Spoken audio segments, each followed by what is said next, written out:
Forget everything you've been shown in Hollywood apocalypse movies. In a real disaster, it won't be the crisis itself that kills you, not a hacker attack, not an economic collapse, or even a power outage. These are just starting pistols that simply turn off the lights in your city. What will truly come to your door and force you to fight for your life is the simple mathematics of human hunger. Society is much simpler than it seems. Our well-fed and secure lives are based solely on functioning grocery delivery to supermarkets. We are exactly 9 missed meals away from absolute chaos and anarchy. When store shelves are empty, people won't turn into mindless zombies. They will act much more terrifyingly. They will become like water, flowing where there is least resistance, destroying everything in their path.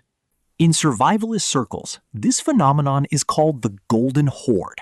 It's a vast, hungry, frenzied mass of people who, by the laws of biology and physics, will push out of the cities and head straight for your suburban home. If you think your stash of canned meat and the brand new gear in your closet will save you, you're sorely mistaken. Without understanding how this crowd moves and what predators lurk within it, all your belongings will fall to the one who finishes you off. Today, I'll break down the hour-by-hour timeline of how a city begins to consume itself and show you how to become completely invisible to this threat. Watch to the end, because this knowledge is your main tactical insurance. It all starts quietly. There will be no violence in the first 12 hours after the power goes out or the banks are frozen. People have too much faith in the system. They'll think it's a temporary glitch, that the government is already fixing everything, and they just need to wait for instructions. But by the end of the first 24 hours, the bitter truth will hit most people. And that's when the first locusts will appear on the streets. Remember what happens in supermarkets the evening before a heavy snowfall. Panic hangs in the air, and bread, water, and milk are sold out within a couple of hours. Now multiply this fear 1,000-fold, and remove the hope that the sun will rise on Monday and everything will be fixed. In the first 2 days, an unprepared mob will strip everything down to bare concrete. Every grocery store, gas station, and pharmacy within a 10-kilometer radius of the city center will be looted. At this stage, fights will be chaotic. People will be snatching the last bottles of water from each other's hands. But the real nightmare will begin on the 3rd day. All the stores are burned or boarded up. Food in home refrigerators has rotted due to the lack of power. But most importantly, the city pumps have stopped, and millions of people have no water. A person can go weeks without food, but without clean water, under severe stress, they won't survive even 3 days. Thirst is the main driver that will force millions of people out of their apartments and onto the streets. No one will remain stuck within 4 walls, knowing that salvation will not come. Thus, the Golden Horde is born. A huge human stream begins to push outward from the concrete city center to the suburbs, towns, and countryside. A simple thought permeates their minds. Out there, outside the city, there's definitely water, wells, and farms with food. And they won't move at random. The crowd flows along the lines of least resistance, using major roads like riverbeds. They will follow highways, railroad tracks, and power line clearings. Remember this mathematical rule. If your house or cottage is within 5 kilometers of any major highway leading out of the city, you're guaranteed to be directly in the path of this flood. You're literally building your camp on the riverbank before a massive flood. When this wave hits the suburbs, the psychology of ordinary citizens will change forever. Normal morality will evaporate. Most preppers are terrified of encountering trained gangs of marauders in tactical gear and night vision goggles. But that's movie nonsense. In the first 2 weeks of a disaster, the most dangerous people on Earth will look completely different. And the first guy who comes for your supplies will make you shudder. So forget about guys in camouflage. The most dangerous person on Earth a week after civilization goes dark is a desperate father. In real life, he could be your neighbor, a kind math teacher, or a polite auto mechanic. He'd never broken the law, but he made one fatal mistake. He wasn't prepared and trusted the government to take care of everything. Picture this. It's the 6th day without power or water. His children haven't had proper water for 3 days, and his wife is collapsing from weakness. He watches helplessly as his family slowly dies right in his arms. At this point, civilized man vanishes, and wild animal instincts take over. Morality evaporates completely.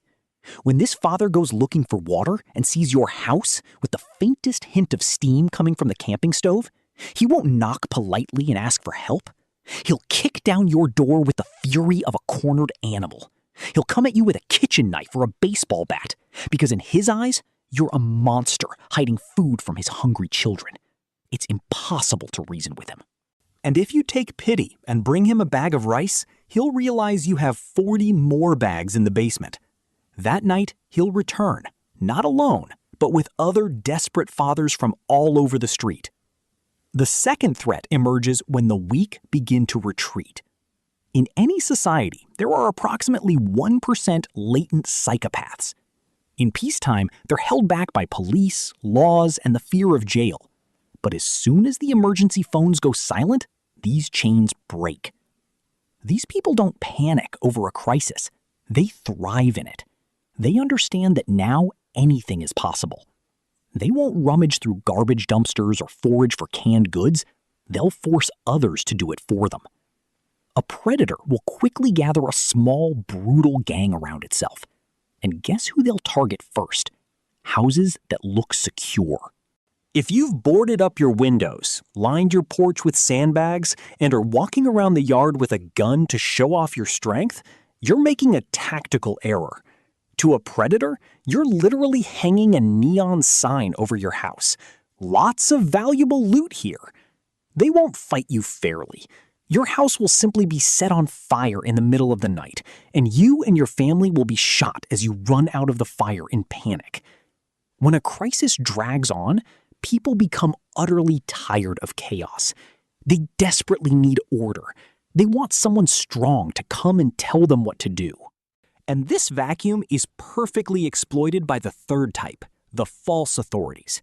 These could be former security forces, deserters, or simply cunning leaders who declare themselves the new law in their neighborhood or the People's Committee. To appear convincing, they'll don elements of an old uniform or camouflage and claim they're acting on orders from the Commandant's office or the People's Committee.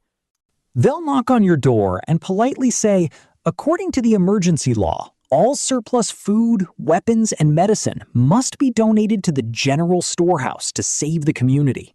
Try to resist, and you'll be instantly branded a looter, a traitor, and an enemy of the people.